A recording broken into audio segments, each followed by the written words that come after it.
Hey guys, welcome back with me again in this channel. On today's tutorial, I'm going to show you how you can insert or create a table for your documents in the Google Docs mobile. So here I've already opened a blank document on my Google Docs, and to create a table you can start by clicking on the plus icon at the top, and here you'll see a table option. Click on that and just set how many columns and rows that you want for your table. So for example, I'm going to go with 5 columns and 8 rows, and just click on insert table, and just like that the table will be created.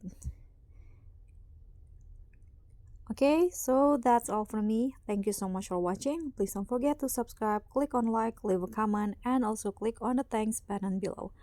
I'll see you all on the next tutorial. Bye!